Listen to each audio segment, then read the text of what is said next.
de commencer à rendre la méchanceté sur la place publique sur votre personne à ce point-là.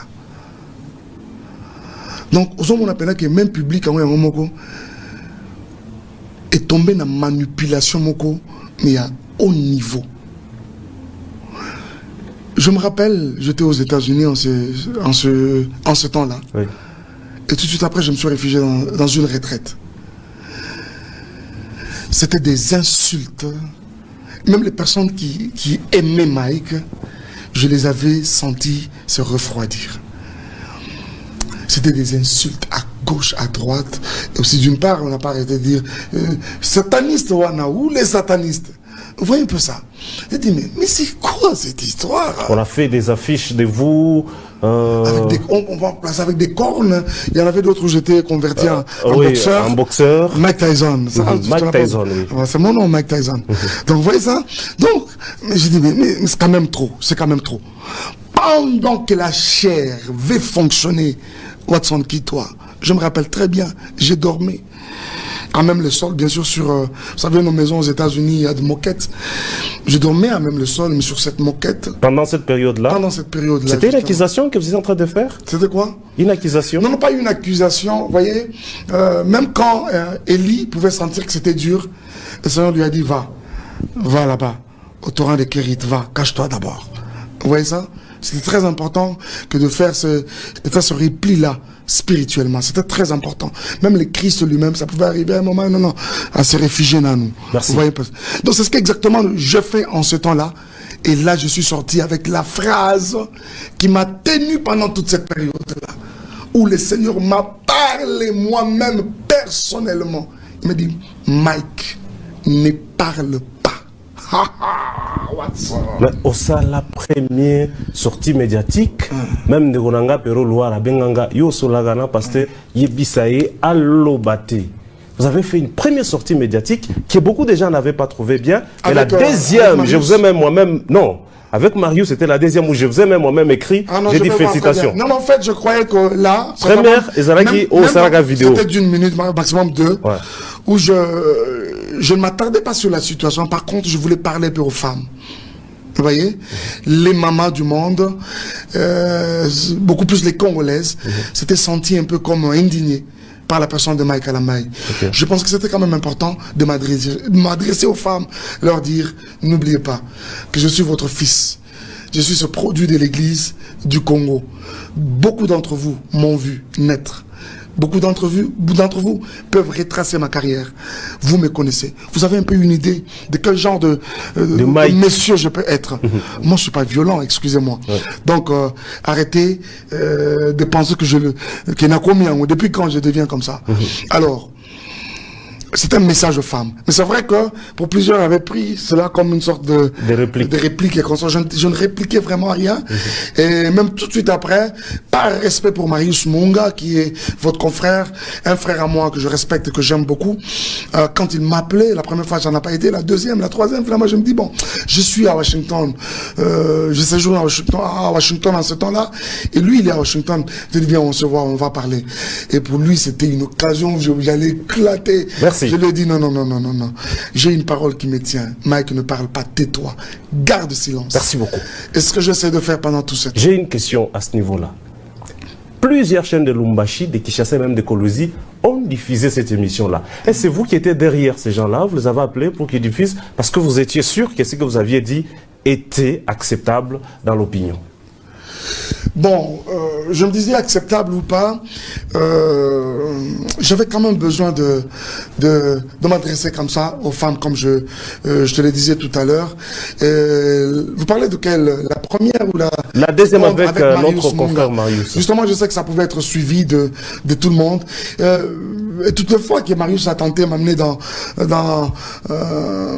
tous les sens, j'étais sur mes gardes, je lui disais non Marius. D'abord, il y a quelque chose que vous n'aurez pas de moi. Vous ne me verrez à aucun jour, moi, me mettre sur la place publique, vilipender quelqu'un à qui on a dit je t'aime un jour. Ouais. Vous voyez ça? Ce sera pas bon de ma part. Et ça, je ne le ferai pas. Je ne le ferai pas. Il ne faudra pas que les enfants qui sont entre nous, un jour disent, mais papa, mais qu'est-ce qui se passe? Même si c'était le cas, parce qu'ils grandiront.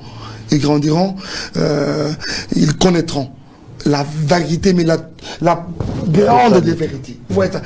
La pure vérité. Ils seront des messieurs demain. Ils seront obligés de le savoir.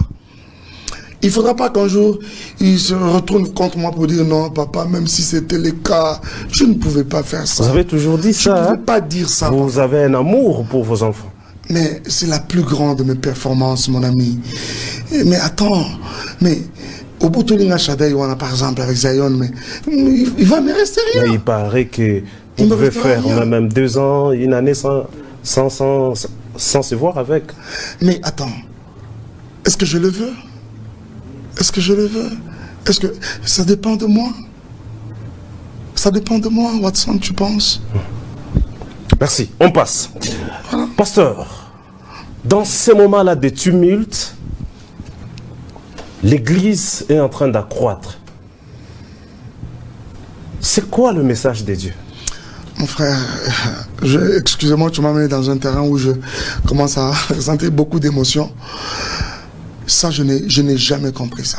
Moi, je n'ai jamais compris ça. D'abord, cette histoire, je vais récapituler rapidement les choses. Quand nous avons commencé avec Dans sa présence, ministre Louis, c'est vrai que le Seigneur n'a pas arrêté de nous parler par la bouche, par plusieurs bouches, par la bouche de plusieurs serviteurs et servants de Dieu. Que c'était les moments? C'était les moments... les premières prophéties qui ont parlé sur ma vie que je serais pasteur, ça faut demander aux parents. Je n'avais même pas 10 ans. Okay. Je n'avais même pas 10 ans. Je pouvais être en train de revenir de l'école et monsieur te voit, c'est où? Jeune homme, comment tu t'appelles? Ah oui, tu habites, oui, chez nous c'est là-bas. Chez vous c'est là-bas. Qui est à la maison? Maman est là, viens, on va à la maison. Maman, c'est vous la maman de cet enfant? Ouais. Dieu me parle sur cet enfant. 12 ans. C'est des choses que si tu lui dis, bon, il ne sera pas conscient. Cet enfant, c'est un serviteur de Dieu. Cet enfant, ça. Donc, moi aujourd'hui, ça ne m'étonne pas. Ça ne m'étonne pas. Ça ne m'étonne pas. Je garde là. Dommage que je n'ai pas je n'ai pas ces vidéos, hein, comme c'est, et comme d'habitude, Mikolo, quand il y a eu une prophétie de sa vie, on pense, on dit voilà. Il y a plusieurs serviteurs qui ont parlé comme ça. Je me rappelle, pas les tout derniers, mais entre autres, l'apôtre Roland Dallot, qui, une fois, nous sommes dans une église, dit, mais Seigneur, Dieu me parle sur un serviteur de Dieu ici. Après, je me demande, faudra-t-il le dire en public ou à l'aparté? Frère Mike, tiens-toi debout. Je dis, c'est comme ça. Qu'est-ce qu'il veut faire? Alors, donc, j'en ai eu comme ça. J'en ai eu comme ça de messages et de messages. Et quand c'était le moment de commencer, Watson, qui toi, même commençant, je ne savais pas qu'on connaîtrait cette vitesse que nous avons aujourd'hui. Et j'ai vu le Seigneur accélérer les choses à un point que vous ne pouvez pas imaginer. Ce mouvement qui a vu le jour, chez moi, à la maison, sous le balcon, dans cette petite véranda, finalement, qui a entamé les chambres, parce qu'on était là, hein, c'est une petite pièce comme ça, et finalement, comme il y avait beaucoup de gens, pour ne pas sortir à l'extérieur et inonder l'avenue, nous sommes dans un quartier résidentiel, voilà, faire une idée, on ne pouvait pas gêner les voisins, on ne pouvait pas amplifier les sons, parce que c'est un quartier vraiment résidentiel. Donc, du coup, ça pouvait être des ennuis.